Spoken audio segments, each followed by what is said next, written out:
Everyone, आज की इस कहानी का शीर्षक है सूखी डाली। तो इस कहानी को यानी कि इस एकांकी को लिखा था उपेंद्र नाथ अशोक जी ने। जल्दी से हम इस कहानी को पढ़ते हैं, इस एकांकी को पढ़ते हैं और जल्दी से समझते हैं। तो इस एकांकी के जो मेन पात्र हैं उसके बारे में आप देख लो। सबसे पहले दादाजी हैं जो कि इस परिवार के सबसे मुख्य सदस्य हैं। फिर परेश है जो कि बेला का पति है। बेला इस परिवार की छोटी बहू है। छोटी भाभी जो कि बेला की सास और इंदु की माँ है। अब इंदु कौन है? इंदु परेश की बहन और दादाजी की पोती लगती है। तो ये सारे मुख्य पात्र हैं जो कि आपको देखने की जरूरत थी। अब इसके बाद इन पात्रों के बारे में आपको कुछ कुछ लाइंस भी देखना जरूरी है। सबसे पहले दादाजी के बारे में, तो दादाजी की आयु यहाँ पे लिखी हुई है। उनकी आयु 72 वर्ष है। साथ ही साथ उनकी दाढ़ी सफेद और काफी लंबी है, उनके नाभि तक को छूती है। उनका शरीर बिल्कुल भी झुका हुआ नहीं है। साथ ही साथ दादाजी काफी साहसी, परिश्रमी और निष्ठावान पुरुष हैं। उन्होंने अपनी मेहनत से जो उन्हें सरकार ने जमीन दी थी उसका 10 गुना ज्यादा उन्होंने हासिल किया। इसके बाद आपको अब क्या देखने की जरूरत है? आपको बेला के बारे में देखने की जरूरत है। आखिर बेला कौन है? तो बेला लाहौर के एक प्रतिष्ठित तथा संपन्न कुल की लड़की है। उसकी शादी इस परिवार में हुई और उसके पति का नाम परेश है। वो एक ग्रेजुएट है। मैं यहाँ पे मार्क कर देती हूँ, वो एक ग्रेजुएट है और इस परिवार की छोटी बहू है। वो परेश की बीवी है। और परेश कौन है? परेश दादाजी का पोता लगता है। वो एक नायब तहसीलदार है और बेला का पति है। इसके बाद आपको इंदु के बारे में देखना है। तो इंदु कौन है? इंदु दादाजी की सबसे प्यारी पोती है, सबसे इकलौती पोती है। साथ ही साथ उसे अपने परिवार में सबसे ज्यादा पढ़ी लिखी समझा जाता है क्योंकि उसने अपनी प्राइमरी स्कूल में सफलतापूर्वक शिक्षा प्राप्त की है। तो बस इतना ही आपको देखना है और बाकी चीजें तो आप खुद से समझा सकते हो। इसके बाद जब आप सीन 1 पे आ जाते हो तो आप सीन 1 में क्या देखते हो? सीन 1 में हम ये देखते हैं कि इंदु काफी गुस्से में थी। तो जब बड़ी बहू जब इंदु से पूछती है कि आखिर क्या बात हुई, तुम इतने गुस्से में क्यों हो, तो इंदु उसे समझाते हुए कहती है कि किस प्रकार छोटी बहू ने अपने मायके के बारे में इतनी वो तारीफ करते रहती है, हमेशा बस अपने मायके की ही बातें करते रहती है। तो फिर छोटी बहू पूछती है कि आखिर तुम गुस्सा क्यों हो, ये बात को समझाओ। तो इंदु समझाते हुए कहती है कि बैठक के बाहर उसने देखा कि मिश्रानी रो रही थी और जब उसने उससे कारण पूछा तो पता चला कि उसे काम से ही निकाल दिया गया। बेला ने काम से निकाल दिया। उसके बाद फिर उसका कारण ये था, यानी कि यहाँ पे इंदु समझाते हुए कहती है कि उसका कारण ये था, उसका दोष ये था जिसे काम करना नहीं आता। तो इस पर बड़ी बहू चौंक कर कहती है इसे काम करना नहीं आता। फिर इंदु कहती है कि उस बेचारी ने कहा भी कि मैं 10 दिन में सीख जाऊंगी, लेकिन छोटी बहू ने उसकी एक बात नहीं सुनी। उसके हाथ से झाड़न खींचा और खुद ही साफ सफाई करना शुरू कर दिया। उसने उसे ये तक कहा कि बड़ी आई काम करने वाली, एक बैठक तो साफ होता नहीं है, बड़ी आई काम सीखने वाली। इसके बाद इंदु उसे ये भी कहती है कि जब वो बेला के पास गई उसे समझाने के लिए, तो फिर उसकी बात उसने एक भी नहीं सुनी। और इसके साथ साथ इंदु ने उसे ये भी जाके कहा, यानी कि बेला को ये भी जाके कहा कि मिश्रानी हमारे घर पे 10 साल से है और ऐसा कौन सा काम था जो कि ये नहीं कर पाई, ये हमारे घर का हर एक काम करती है। तो फिर उसकी भाभी कहती है कि इसके बाद फिर इंदु से ये भी कहती है कि भाभी, नौकर से काम लेने का भी एक तमीज होता है, एक तरीका होता है। तो फिर इंदु ये बताती है कि झट से बेला ने उसे ये उत्तर दिया कि और वो तमीज तो बस आप लोगों को है, मुझे तो कुछ आता नहीं। और इतने में ही दोनों के बीच में लड़ाई हो गई। उसके बाद तो फिर क्या, उसके बाद तो फिर बेला बस अपने मायके के बारे में ही तारीफ करने लगी कि किस प्रकार उसके मायके में इतने सारे नौकर चाकर हैं और ऐसे नौकर उसके मायके में एक दिन भी नहीं टिकते। इसके बाद इसके बाद फिर इंदु ये भी बताती है कि किस प्रकार वो अपने अपने मायके को हमसे अच्छा समझती है, वहां का खाना पीना सब कुछ यहाँ से अच्छा समझती है। हम लोगों को वो नौकर और हम लोगों को वो गवार समझती है। इसके बाद फिर इंदु ये भी कहती है कि मैंने कह भी दिया भाभी को कि भाभी क्या बात है, तुम्हारे मायके की एक नमूना तो तुम ही हो। फिर छोटी भाभी कहती है कि इंदु बेटा क्या बात हुई, रजवा रो रही थी, क्या कुछ बात हो गई उसकी छोटी बहू से? तो फिर इतने में ही इंदु कहती है कि आखिर वो मीठी बातें कब करती है जो भी कर लेगी। तो फिर छोटी भाभी पूछती है कि आखिर ऐसी क्या बात हो गई, आज क्या कोई झगड़ा हो गया? तो फिर रजवा समझाते हुए कहती है कि आज माँ जी उन्होंने मुझे काम से ही निकाल दिया। मैंने इतने साल तक यहाँ पे काम किया, आपकी सेवा की, लेकिन आज तक कभी मेरा इतना अनादर किसी ने नहीं किया। लेकिन माँ जी उन्होंने मेरा अनादर कर दिया, इतना ज्यादा अनादर किया, मैं अब उनका काम नहीं करूंगी, आप मुझे अपने पास ही रखिए। इसके बाद फिर छोटी भाभी कहती है कि मिश्रानी वो तो बच्ची है, तो क्या तू भी बच्ची है? तो फिर इंदु कहती है हाँ वो तो बच्ची है, उसे तो कुछ काम करना नहीं आता, बस दिन भर अपने मायके के बारे में ही बातें करती है। फिर बड़ी बहू कहती है कि बात तो सच है, उसे हमारा खाना पीना कुछ भी पसंद नहीं आता, उसे हमसे, हमारे पड़ोस से, हमारी हर बात से बस चिढ़ और नफरत है। तो छोटी भाभी कहती है कि ऐसा कैसे चलेगा, हम सब तो एक परिवार में मिलजुल कर रहने में विश्वास रखते हैं, एक दूसरे की इज्जत करते हैं, नौकरों पर दया और छोटों छोटों पर भी, यानी कि हम सब मिलजुल कर रहते हैं। इसके बाद फिर मंजली बहू इतने में ही हंसते हुए आती है। तो इंदु और बाकी लोग उससे पूछ बैठती है कि आखिर क्या बात हुई, तुम क्यों हंस रही हो। तो फिर मंजली बहू समझाते हुए कहती है कि किस प्रकार उसने झगड़ा देखा बेला और परेश का, और फिर परेश की बिल्कुल भी नहीं चली अपनी बीवी के सामने। वो समझाते हुए कहती है कि किस प्रकार दोनों के बीच में अंग्रेजी में खिटपिट हो रही थी, इसलिए वो आधी बातें तो समझ ही नहीं पाई, और उसे जितनी समझ में आई उसमें वो बात बताती है। वो बताती है कि किस प्रकार छोटी बहू ने अपने घर के सारे फर्नीचर निकाल के बाहर फेंक दिए, और फिर परेश ने जब कारण पूछा तो उसने बताया कि मुझे ये पुराने फर्नीचर अपने कमरे में नहीं देखने हैं, मुझे ये सारे फर्नीचर नहीं पसंद है, इन फर्नीचर पे रहने से अच्छा है कि मैं जमीन पे चटाई बिछा कर रहूं। तो परेश ने उसे समझाने की भी कोशिश की कि हमारे बूढ़े बुजुर्ग इसी फर्नीचर पे बैठा करते थे, उन्हें तो कभी शर्म नहीं आया, तो मैं आज कैसे दादाजी को जाके ये बात कहूँ, अगर मैं उन्हें ये बात कहूंगा ना तो वो यही कहेंगे कि मेरा दिमाग फिर गया है। इसके बाद फिर छोटी बहू उसकी एक बात भी नहीं सुनती, और आखिरकार परेश को दादाजी के पास जाना ही पड़ता है इस बारे में। इसके साथ साथ जब छोटी मंजली बहू उन्हें ये सारे चीजों के बारे में बता रही थी तो इंदु काफी क्रोध में आ जाती है, और वो कहती है हाँ उसे तो बस बोलना ही आता है, दिन भर बस उसकी जबान ही चलती है, काम तो उससे कुछ होता नहीं। इसके बाद छोटी भाभी कहती है कि गुसल खान, यानी कि इंदु ये भी बताती है उसके काम के बारे में, जब वो बात छेड़ती है तो वो ये भी बताती है कि दादाजी ने छोटी बहू को काम दिया था, अपने कपड़े धोने के लिए दिए थे, लेकिन अभी तक उसने कपड़े नहीं धोए और गुसल खाने में कपड़े पड़े हुए हैं। तो फिर छोटी भाभी चिंता में आ जाती है और कहती है इंदु को कि जा कपड़े जाके धो के पसार दे। इसके बाद फिर मंजली बहू ये भी कहती है कि आप लोगों को याद है वो वलमल के थान और अबरे, अबरे यानी कि खोल, खोल आपको समझ में आता है, मलमल के थान यानी कि कपड़ों का झुंड या फिर बहुत सारे कपड़े, और साथ साथ जो अबरे होते हैं, अबरे क्या होते हैं, खोल, किसी गद्दे का या फिर किसी चीज का खोल। ठीक है। तो फिर वो कहती है कि आप सबको याद है उन चीजों के बारे में, अभी तक छोटी बहू ने हाथ नहीं लगाया और परेश दादाजी से कुछ कह भी नहीं पाया, उसकी एक नहीं चलती है, कचहरी में तो वो होता होगा तहसीलदार, पर घर में अपराधियों से भी गए गुजरा है। उसके बाद फिर छोटी भाभी कहती है लेकिन दादाजी के कपड़े। तो फिर इतने में ही बड़ी भाभी कहती है कि बहन तुम बस चिंता मत करो, वो पढ़ लिख कर आखिर ये सारे काम करेगी। तो फिर इंदु कहती है कि क्यों, उसके हाथ मिट्टी के हैं या फिर नमक के हैं जो कि गल जाएंगे। फिर छोटी भाभी कहती है इंदु को कि जा तू कपड़े जाके धो और जाके पसार दे। यानी कि इस पूरे सीन में आप यही देखते हो कि किस प्रकार वो लोग बेला के बारे में बातें कर रहे थे, यानी कि बेला ने क्या क्या चीजें की, बेला के व्यवहार के बारे में ये सारे लोग अपने विचार रखते हैं और उसी बारे में बातें करते हैं जो कि एक परिवार में होता है।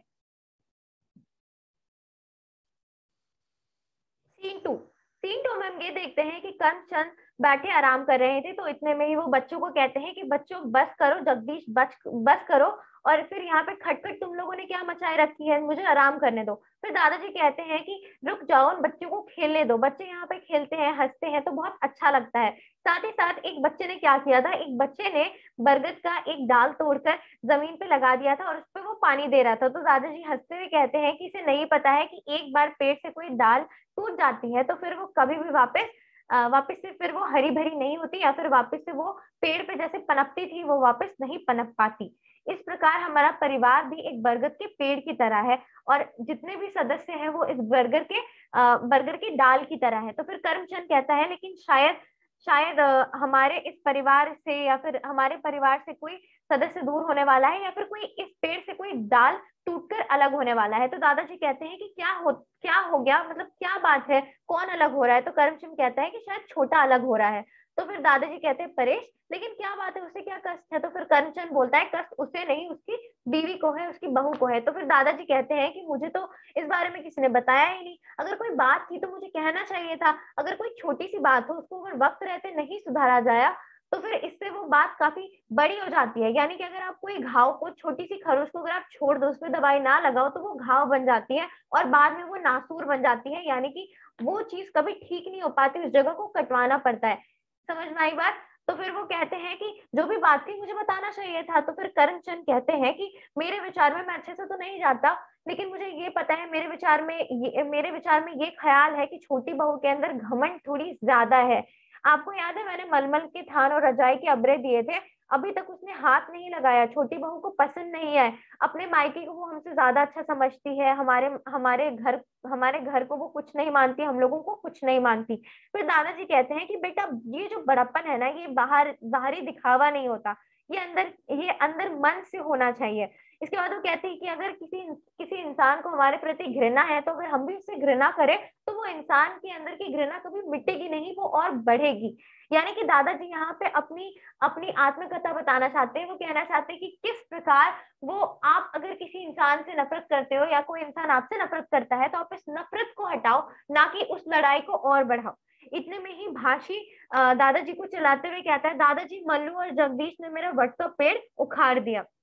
तो फिर दादाजी करमचंद को बोलते हैं कि जाओ इन दोनों को जाकर देखो और हटाओ, इन दोनों को जाके शांत करो। इतने में ही दादाजी परेश को देखते हैं और परेश को बोलते हैं, आओ बेटा बैठो। इसके बाद वो उससे पूछते हैं कि मैंने छोटी बहू को कुछ कपड़े दिए थे धोने के लिए, क्या उसने धो दिए? और इसके बाद फिर वो क्या कहते हैं, धो डाले हैं तो ले आओ जरा, फिर मैं तुमसे बात करूंगा। तो फिर परेश कहता है कि मैं लज्जित हूँ। फिर दादाजी कहते हैं, ठीक है, अगर कोई बात नहीं, अगर नहीं धुले हैं तो कोई बात नहीं, तुम इधर आके बैठो, मुझे तुमसे बात करनी है। फिर उसके बाद दादाजी कहते हैं कि मुझे मुझे अभी जिस करमचंद ने ये बताया कि जो छोटी बहू है वो अलग होना चाहती है, और साथ ही साथ वो कहते हैं कि उसे रजाई के अब्रे और मखमल के थान पसंद नहीं आए, तो मैं तुम्हें कहता हूँ ना कि बहू को नई फैशन की चीजें खरीद कर दिला दो। तो फिर परेश उसे सारी बातें बताता है कि किस प्रकार छोटी बहू को बाकी घर के परिवार और घर के बाकी लोगों से उसे अच्छा नहीं लगता, उससे घर पे मन नहीं लगता। तो दादाजी कहते हैं कि मन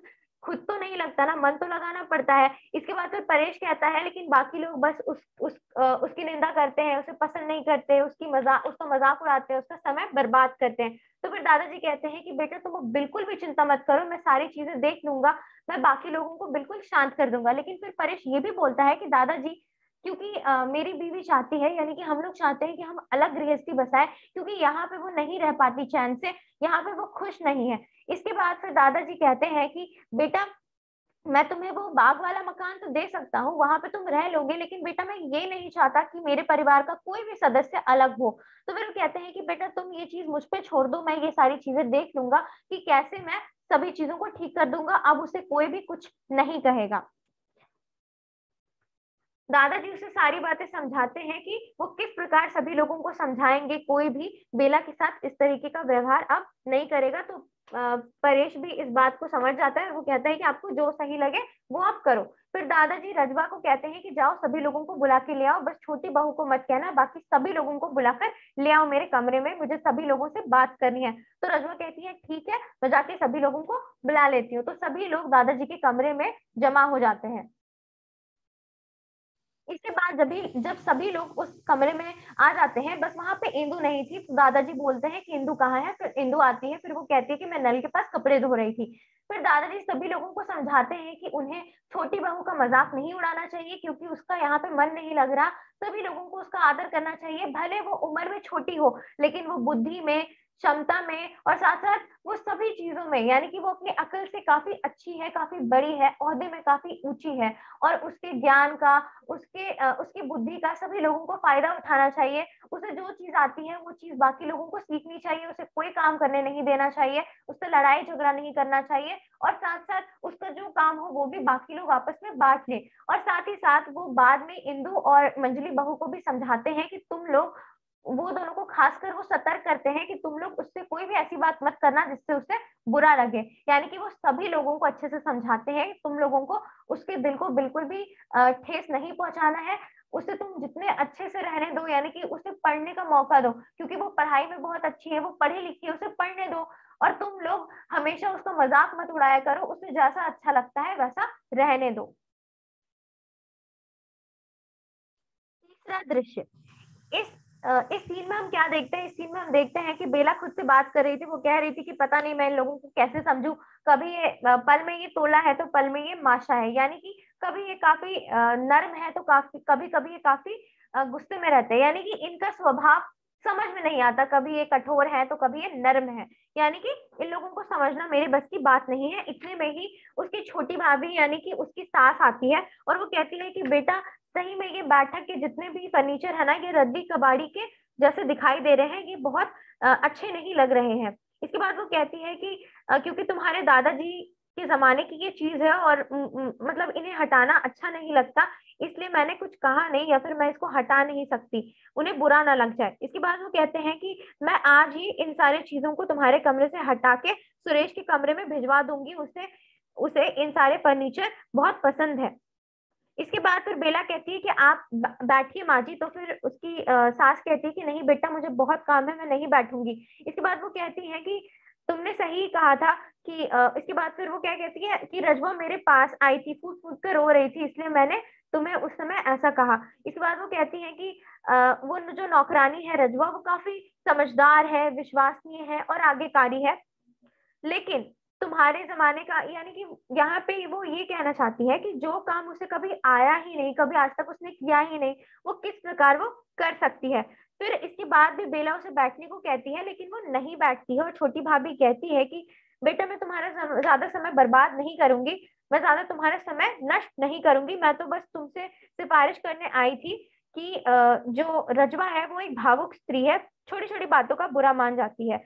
तुम यो करना कि एक बार सारे नए फर्नीचर जाकर ले आना, और साथ साथ रजवा को भी सारी सारी चीजें सिखा देना, उन्हें झाड़ना सिखा देना, अपने सामने ही सिखा देना, या फिर मैं ही उसे समझा दूंगी। फिर बेला उसे कहती है नहीं नहीं आप बैठिए, लेकिन उसकी सास नहीं बैठती है। फिर वो कहती है कि बेटा तुम पढ़ी लिखी समझदार हो, इसलिए तुमसे इतना कह दिया, नहीं तो ना जाने कोई तुम्हारा कोई दूसरा प्रबंध हो जाएगा, यानी कि तुम, अगर तुम्हें ये सारी चीजें पसंद नहीं आ रही तो तुम्हारे लिए कोई और प्रबंध भी कर दिया जाएगा, तुम्हें जो चीज सही लगे तुम वो करो। फिर बेला उसे कहती है बैठने को, लेकिन वो नहीं बैठती, वो कहती है कि मैं बेकार, मैं तुम्हारा समय बर्बाद नहीं करूंगी। इसके बाद फिर बेला को समझ में नहीं आता कि वो ऐसी बातें क्यों कर रही है। वो मन में ही सोचती है कि पता नहीं इन्हें क्या हो गया, कल तो मुझे डांट रही थी और आज मुझे आके ये सारी बातें कह रही है। फिर मंजली भाभी आके पूछती है बेला से कि रजवा ने काम सीखा या फिर नहीं, बुढ़िया है लेकिन सयानी है। तो फिर बड़ी बहू भी कहती है हाँ इंदु ने सही कहा था, हम लोगों को ना काम की परख ही नहीं है। फिर बेला कहती है आइए आप लोग बैठिए। इसके बाद फिर मंजली भाभी कहती है कि मैं एक अनुभवी नौकरानी ढूंढ लूंगी जो कि नए फैशन के घरों में काम कर चुकी हो, या फिर एक काम करते हैं कि हम लोग राजू की बहू को ही, यानी कि ये बात किसने कही थी, ये बात कही थी बड़ी बहू ने, या फिर हम रजवा की बहू को ही यहाँ पे ले आएंगे, क्योंकि रजवा की सास भी यहाँ पे काम कर चुकी थी और यहाँ पे रजवा की बहू भी यहाँ पे काम करेगी, ये लोग काफी समय से काम करते आ रहे हैं। इसके बाद बेला कहती है कि नए नौकर की कोई जरूरत नहीं है, रजवा ही काम सीख जाएगी, लेकिन आप लोग खड़े क्यों हैं, बैठ जाइए। फिर मंजली भाभी कहती है कि मैं तुम्हारा हर्ज ना करूंगी, यानी कि मैं तुम्हारा समय बर्बाद नहीं करूंगी। उसके बाद बेला कहती है कि मेरा समय बर्बाद नहीं होगा। फिर बड़ी बहू कहती है हम आपसे छोटे हैं, वर्ग में भी और बुद्धि में भी। इसके बाद बेला कहती है आप मुझसे कोई कांटों में घसीटती है, यानी कि वो कहना चाहती है कि आप लोग मुझसे ऐसी बातें क्यों कर रही हैं, मुझे परायों सा मेरे साथ क्यों व्यवहार कर रही हैं। इसके बाद फिर बड़ी बहू कहती है कि बैठिए बैठिए मंजली भाभी, आप भी बैठिए। इसके बाद बेला कहती है, बेला वहां से चल जाने लगती है, यानी कि वहां से हटने लगती है। उसके बाद फिर मंजली भाभी कहती है परायो सा। इसके बाद इंदु कहती है कि सच। इसके बाद इतने में ही मंजली भाभी वहां पे आती है और वो दोनों कुछ बात कर रही थी। वो दोनों कहा क्या बात कर रही थी, वो दोनों किसी के बारे में बात कर रही थी। कोई बंसीलाल था जिसका छत उसने हाल फिलहाल में ढलवाया था, छत में थोड़ी देर पहले ही ढलाई हुई थी। और इस बारे में मलावी, जो कि मलावी यानी कि बंसीलाल यहाँ पे देवर था मलावी का, तो मलावी को जब इस बारे में पता चलता है तो वो क्या करता है, मलावी मलावी आके उसके छत को फोड़ देती है, छत को खोद डालती है और पूरे छत को बर्बाद कर देती है। तो इस बात से बंसीलाल बहुत क्रोध में आ जाता है, लेकिन वो कुछ कह नहीं पाता। इसके बाद जो बंसीलाल का बेटा था वो भी चुनौती दे रहा था मलावी को कि आऊंगा मैं तुम्हारे छत को फोड़ डालूंगा। वो सभी यही सारी बातें कर रही थी। इतने में ही इंदु वहां से गुजरती है, तो वो सभी शांत हो जाती है, वो सभी कुछ नहीं कहती। तो इंदु उन्हें कहती है कि आप लोग क्या बातें कर रहे थे, मेरे सामने आप लोग चुप क्यों हो गए। लेकिन वो सभी एकदम चुप हो जाते हैं, वो लोग कुछ बात नहीं कहते।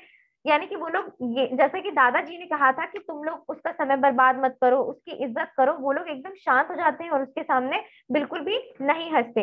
इसके बाद फिर क्या होता है, इसके बाद फिर वो लोग सभी जब वहां से बेला चली जाती है, यानी कि उसे वहां पे बिल्कुल भी अच्छा नहीं लगता कि वो लोग उसके वहां पे रहने पे बात नहीं करते। फिर वो सभी बात करते हैं कि मैंने कहा ही था, मछली बहू कहती है कि मैंने कहा ही था कि इधर ना आओ, क्योंकि यहाँ पे छोटी बहू पढ़ाई नहीं कर पाएगी। वो सभी आपस में बात करती हैं कि उनके यहाँ रहने से छोटी बहू पढ़ाई नहीं कर पाएगी, क्योंकि उनके पास एकमात्र यही जगह था जहाँ पे वो बात कर सकती थी। लेकिन अब ये जगह पे भी वो लोग बात नहीं कर सकती, क्योंकि यहाँ पे बात करने से छोटी बहू को खेद होगा। इसके बाद मंझली बहू और बड़ी बहू कमरे में चली जाती हैं और वो लोग इस बारे में बातें करती हैं, जिस बारे में मैंने आपको जस्ट बताया, मलावी और बंसीलाल के बारे में जो बातें थी, वही बातें जो आपको जानना उतना जरूरी नहीं है, बस ये बात चल रही थी, मैंने आपको शॉर्ट में बता दिया। इसके बाद क्या होता है, इसके बाद फिर आप ये देखते हो कि फिर बेला अपने कमरे में जाती है और वो परेश को कहती है कि मुझे अपने मायके में छोड़ दो, मुझे यहाँ नहीं रहना। तो परेश पूछता है कि आखिर क्या बात हो गई। तो बेला कहता है कि पता नहीं सब लोग मुझसे इतना अजीब क्यों व्यवहार करते हैं, मुझे हद से ज्यादा इज्जत दे रहे हैं, मुझसे कोई काम नहीं कराता, मुझे ना, जब वो दोनों हंस रहे थे, सभी लोग हंस रहे थे, तो मैं वहां पे गई तो फिर सब शांत हो गए। तो फिर परेश कहता है तो तुम्हें क्या चाहिए, जब वो लोग तुम्हारा मजाक उड़ाते थे, तुम्हारे बारे में हंसते थे, तुम्हें काम देते थे, तब भी तुम्हारी शिकायत थी, लेकिन आज जब वो तुम्हारी इज्जत करें तो भी तुम्हें दिक्कत ही है। तो फिर बेला कहती है न जाने पता नहीं मैं क्या चाहती हूँ, मुझे समझ में नहीं आता कि मैं क्या चाहती हूँ, लेकिन मैं इतना आदर सत्कार सुख आराम नहीं चाहती हूँ। इसके बाद फिर बेला से जाकर इंदु बात करती है, तो इंदु से कहती है भाभी जी, लेकिन बेला को बिल्कुल भी अच्छा नहीं लगता, वो उसे कहती है कि मुझे भाभी जी मत कहो। तो इंदु जा रही थी दादाजी के कपड़े धोने, तो फिर बेला कहती है कि मुझे भी अपने साथ ले चलो, लेकिन इंदु कहती है कि नहीं, मैं आपको अपने साथ नहीं लेकर जाऊंगी, क्योंकि फिर दादाजी को पता चलेगा कि मैंने आपसे काम कराया है तो वो बुरा मान जाएंगे और मुझे डांट पड़ेगी, क्योंकि उन्होंने मुझे खास रूप से सतर्क होने को कहा है, मुझे कहा है कि आपसे कोई भी काम नहीं करवाने को। फिर बेला कहती है कि मैं उनसे बात कर लूंगी, वो तुम्हें कुछ नहीं कहेंगे। बस यही सारी बातें चल रही थी, और फिर बेला उसे समझाती भी है, उसे कहती है कि मुझे बस भाभी कहो, मुझे भाभी जी मत बुलाओ। तो फिर आखिरकार इंदु उसे भाभी कहने लगती है। इतने में ही दादाजी वहां पे उन लोगों को देख लेते हैं। तो फिर दादाजी कहते हैं कि आखिर क्या हुआ, तुम इंदु, मैंने तुम्हें कहा था ना, लेकिन तुमने तभी भी इनसे काम क्यों कराया, यानी कि इतनी पढ़ी लिखी है, इसे पढ़ने लिखने दो, इससे काम क्यों करा रही हो। इसके बाद इंदु कहती है कि मैंने भाभी को कहा था। इतने में ही दादाजी क्रोध में आ जाते हैं और कहते हैं कि इंदु, मैंने तुम्हें कहा था ना कि आदर से बात करो। इसके बाद फिर क्या होता है, इसके बाद जो आखिरी चीज है जो कि बेला ने कहा, बेला ने क्या कहा कि दादाजी, आपने ये तो कह दिया कि, यानी कि आपने ये तो इस बात का तो आपने फैसला कर लिया, इस बात का तो निश्चय कर लिया कि आपके परिवार से कोई सदस्य दूर ना हो, लेकिन कोई सदस्य जो कि आपके परिवार में रहे लेकिन वो मिलजुल कर ना रहे बाकी लोगों के साथ, तो फिर वो खुद में ही कितना दुखी रहेगा। यानी कि वो यहाँ पे अपने आप को एक वट के पेड़ से कंपेयर करती है अपने पूरे परिवार को, और वो क्या कहना चाहती है कि दादाजी, आप तो ये नहीं चाहते थे कि वट का कोई भी, इस बरगद के पेड़ की कोई भी डाली अलग हो जाए, यानी कि पेड़ से टूट जाए, लेकिन आपको क्या ये पसंद आएगा कि इस पेड़ में कोई डाली वहां तो रहे लेकिन वो सूख जाए, यानी कि बाकी डालियों की तरह वो खुशी से मिलजुल कर ना रहे। तो बस यही था आपके इस पूरे एकांकी में। आई होप आपको ये एकांकी अच्छे से समझ में आई होगी। मिलेंगे अगले वीडियो में। टिल देन पढ़ते रहो, अच्छे से समझते रहो सारी चीजें, सारी वीडियोस अच्छे से देख लेना। All the best for your examination.